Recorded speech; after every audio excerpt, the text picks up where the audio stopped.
Do you truly know people? You spot obvious toxicity, but what if real dangers are invisible? Destructive people are often charming, even family.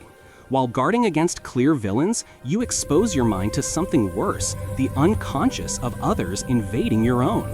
Carl Jung dedicated his life to hidden dynamics, revealing most of what governs us is unconscious. Shocking truth, someone blind to their own darkness, their shadow, seeks a host. Often, that host is you. Ever felt drained after talking or been unfairly blamed? Jung called this projection. Others unconsciously cast unacknowledged parts onto you. You become a symbol, a mirror, enemy, hero, anything but you. This series, Do You Know the People Around You?, reveals Jung's 6 types of emotionally dangerous individuals. Subscribe to understand and protect your psychic reality. You believe you know who is toxic, but the real dangers often hide in plain sight. They aren't the obvious villains. Often, they are charming, kind, even family members.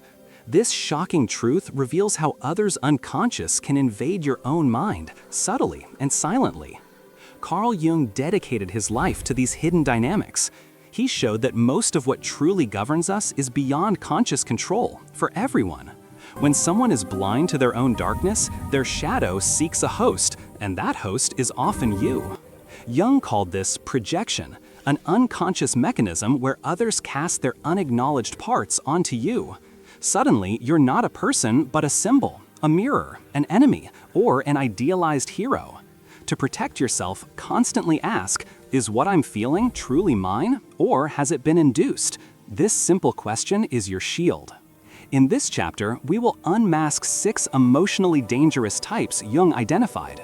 We begin by diving into the world of the unconscious manipulator, someone who unknowingly projects their deepest wounds onto you. Did you know that the kindest, most polite people can harbor the most destructive forces? Carl Jung discovered that extreme goodness often masks a dangerous repression. This is the owner of the repressed shadow. They push away everything they deem bad or unacceptable about themselves, not overcoming it, but burying it deep in their unconscious.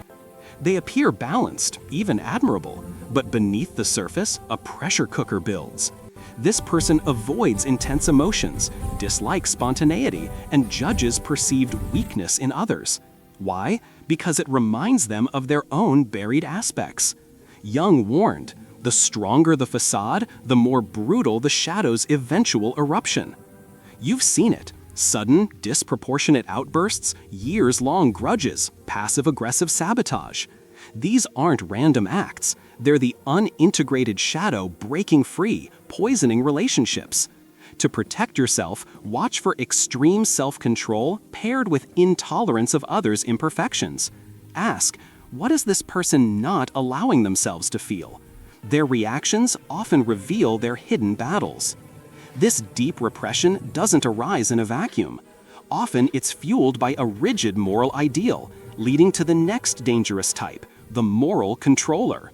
They not only repress their own desires, but make you feel guilty for living yours.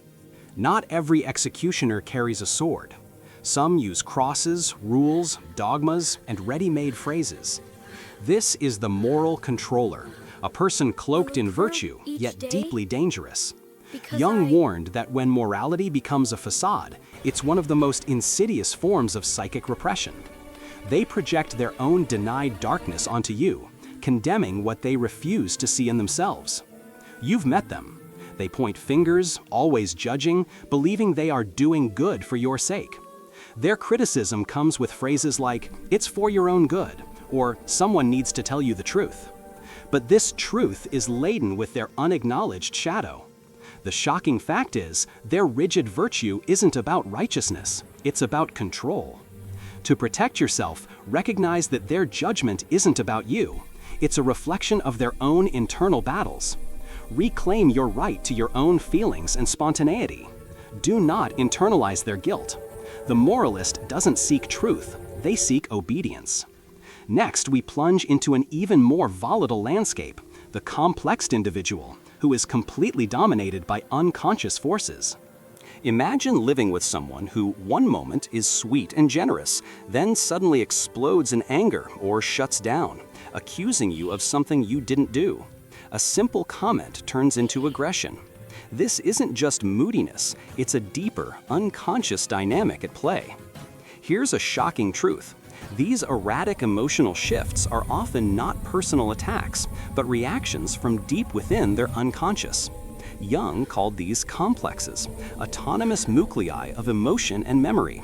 They are fragmented personalities born from past traumas or unresolved experiences, ready to hijack consciousness at any moment. The complexed individual isn't reacting to you, but to echoes of their past. They genuinely believe their extreme reactions are rational, reliving undigested emotions. To protect your peace, recognize these unpredictable emotional storms are not about you. Establish clear boundaries. Refuse to be drawn into their complex-driven dramas. You cannot control their complexes, but you can control your response and your space. Prepare yourself, because while the complexed person brings emotional volatility, there's a more insidious danger still: the psychic vampire. This type quietly drains your very essence until nothing is left. While the complexed person brings volatile emotional storms, there's another danger, far more silent and insidious. This is the psychic vampire. Someone who doesn't shout or accuse, but subtly consumes your vital energy until you have nothing left. Jung, without using the exact term, extensively described this phenomenon as an unresolved symbiotic relationship. He saw it as a pathological bond where individuals become psychic extensions of each other, dissolving the self. They thrive on your constant attention, daily comfort, and perpetual availability. This neediness camouflaged as affection or deep attachment. The shocking truth? Behind their demands lies a void that is not yours and that you will never be able to fill. You feel a profound exhaustion, not just physical, but existential. A simple tip: constantly ask yourself if you feel guilty for wanting space or selfish for needing silence. These are red flags. Reclaim your time and energy. Set clear, firm boundaries. Understand that true connection doesn't drain, it nourishes. This is the first step towards reclaiming your sovereignty. But how do we truly break free from this unconscious jungle? Imagine a threat that doesn't shout, doesn't explode, but quietly consumes you until there's nothing left. This is the psychic vampire. They don't want your presence, they want your energy. Carl Jung didn't use this exact term, but he described the core dynamic perfectly: the unresolved symbiotic relationship. It's a pathological bond where two people see themselves as psychic extensions, not separate individuals. These individuals feed on subtle demands, chronic victimhood, and emotional dependency cloaked in affection. They need your constant attention, your daily comfort. But behind this neediness lies a void that isn't yours and that you can never fill. You offer support, then time, then find yourself tolerating abuse, feeling guilty for needing space or silence. The danger isn't just exhaustion, it's the dissolution of yourself. You lose clarity on where you end and they begin. Shocking insight: a psychic vampire rarely acts with malice. Their draining is often an unconscious survival mechanism. Practical tip: start by noticing your energy levels after interactions. If you consistently feel drained, question the balance. Reclaim your space by recognizing that your emotional well-being is not their responsibility. Next, we will explore Jung's ultimate path out of this unconscious jungle, a way to reclaim your psychic defenses. Imagine losing yourself completely, not to overt conflict, but to a silent, constant drain. Jung hinted at this, calling it a pathological bond. This is the psychic vampire. They don't want your presence, they want your energy. They feed subtly on your attention, empathy, and time, often disguised as chronic victimhood or deep emotional dependency. You start by offering support, then give more time. Soon, you find yourself tolerating emotional abuse, all in the name of understanding. Jung described this as an unresolved symbiotic relationship. Two people become psychic extensions, blurring their individual boundaries. The psychic vampire has an unfillable void. They demand constant attention, daily comfort, and your endless availability. This leaves you profoundly exhausted. It's not just physical fatigue, it's an existential draining. It feels like your soul is being devoured drop by drop. The crucial tip: recognize when your energy is consumed. Ask, is this feeling truly mine, or has it been induced? Deliberately create space for yourself. Setting firm boundaries is essential to reclaim yourself. This is how you stop being a vessel. The psychic vampire doesn't want to grow, they want to be carried. To escape this dynamic, you must reclaim yourself. This process of awareness is precisely the path Jung outlined for conscious living. It's about more than just identifying others. It's about freeing yourself. Some people don't want your presence, they want your energy. Carl Jung, though not by that exact name, warned about the psychic vampire through unresolved symbiotic relationships. These pathological bonds hinder psychic growth, making two people extensions of one another.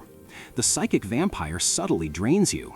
This happens through chronic victimhood, constant demands, and emotional dependency, often disguised as affection.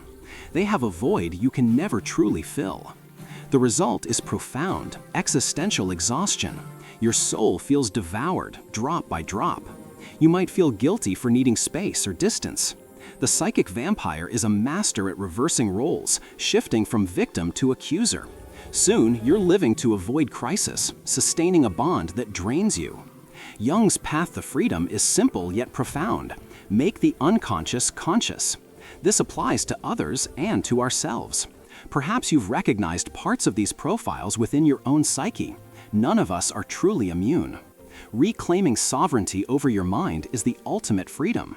It's about stepping out of the hostage role. Now, share in the comments, which profiles have you faced, and which do you honestly see in yourself? Your insight can help others. The next video will deepen this journey of self-knowledge. See you there.